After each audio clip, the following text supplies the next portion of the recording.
my elderberries over here. So I just wanted to talk about those a little bit. I don't know what I have of what type. I was gifted this a while back, but this is my largest shrub, like as in size. It's probably about 10, 11 feet tall, and it gets really huge blooms on it. But for some reason, this one didn't have as many because I did a lot of sucker cutting. So I still have suckers coming up, and I was going to move this, and I probably still am. And then I'll probably kill the suckers, and I just want to eliminate it from here because it's interrupting with my blueberry bushes that I have two right here. And I kind of want to keep this more of a blueberry than a elderberry. I didn't realize how aggressive they were when I planted this about, oh goodness, a long time ago. Maybe 7 years ago, 10 years ago. But over here, I have 3 more. 1, 2, and 3. And these are babies from that one. And this one is just loaded. Here's my hand. And there's a berry. That's as far back as I can get to my face to show you how big it is and how loaded the berries are on here. Usually I will freeze these, but last Christmas I got a Christmas gift of a dehydrator. So I'm going to dehydrate these this year and see how that works.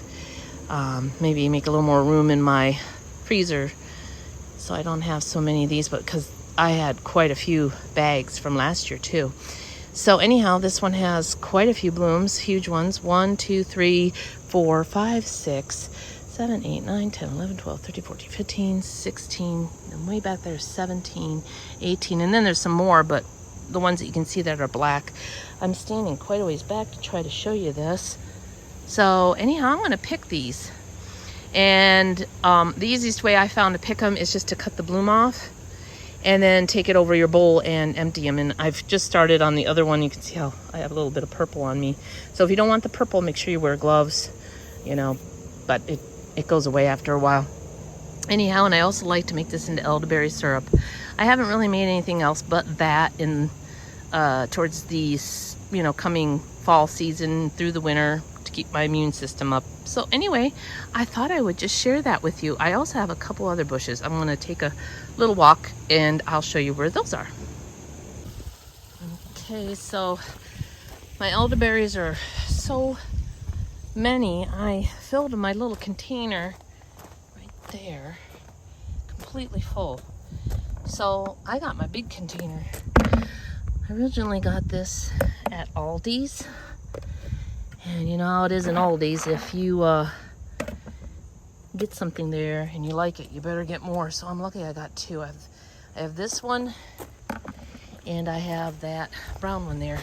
But back here is my elderberries I was telling you about.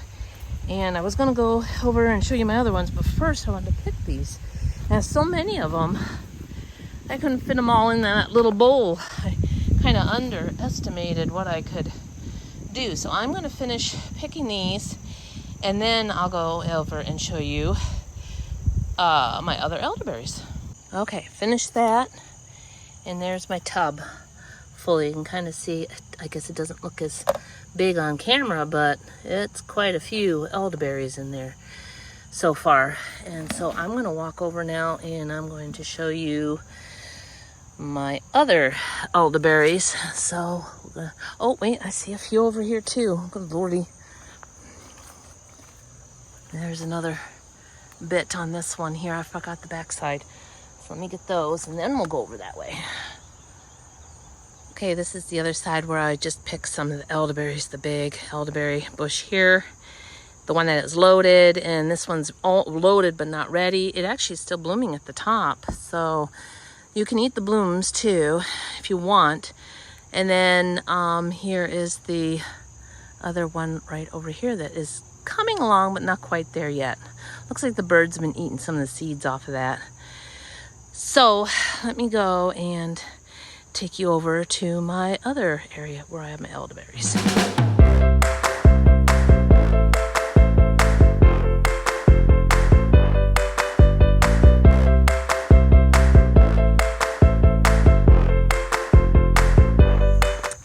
They are out there is where we're going. So these are babies from the original one over here, which I think is an Adams variety. Then the other one I have here is a medicine wheel and a Gordon. So I will get out there and show you those a little closer. So I'm on the other side of the fence. And look up here. Now they're not doing so good. And this is my wild section of my backyard. I did not know I owned this until 2 years ago. So when you buy a home, like on our survey, it showed a map, and we never read the description. And on the map, it was wrong. It said we owned to this where we put the fence a long time ago. But then later on, we read actually a description, and then had a survey done on our property, and we owned all the way up back here. So I have utilized this area here for my new elderberry area, and they really needed water this year, but they did pretty good. They came back. And then over here are my two other ones. One's a Gordon, one's a medicine wheel. I need to do some weeding around them just because it's been a while. So this one here is the Bob Gordon's, and it needs love. So I got to get out here when it cools off in the fall, and I'm going to clean this up, and I'm going to chip this area. And then this one is the medicine wheel. No berries on it this year, which is perfectly fine because I want them to just get established. So over here are the ones, it looks like the birds. They've been having a nice field day because look, they're cleaned, picked clean. Just a few on the ones. This one did really well here. So, and pretty soon when it comes time, the deer do like them. I don't think they're deer resistant because they nibbled mine down. But you can take it and you can cut like here, and you cut it like on an angle, like about that far from the node, and then leave a node or two above it, and you can stick that in the ground, and you can root another one. So that's how I did all these. Usually you can just do it like very early spring, or fall. I would suggest like fall around November, and I poke a hole into the ground because sometimes it get really hard, and then I stick them in. So all these, they didn't take as well the second time I did them, but they're still alive. There's like this is the third season I stuck them in. There's one here that didn't take, but then this one did take. There's a couple of live leaves. It's hard to see it, but this one. And then down a ways, I did some more. I don't see them now. Isn't it awful? I can't. In the weeds, it's hard to find them, but there's a stick there that didn't take. But I think it was a very, very dry summer for us here. In this section of Michigan, we did not get a lot of rain like a lot of other sections. Like this one here is struggling. So I really need to give it a little bit of water and some love. It's just I have such a big yard that this is kind of like my wild zone. There's a big one right there that did well. And the one next to it is just alive, barely. So anyway, this is my, this is the side that I don't show a lot of people. And another reason my yard is very, very private is there's no one behind me. Nothing back here at all, but a big ditch, drainage ditch is behind us. And then there's some other big woods behind that. And then there's a big road and then a freeway. So we do hear some road noise. And there is a road that comes into our town. Ooh, butterfly. But that's why my garden is kind of a hidden garden. You don't notice how big of a backyard we have from our front yard. He left. I usually leave a lot of nice weeds out here as well. So, and then I have some St. John's wort I brought back here. Oh, he came back for us. Isn't that sweet? So nice.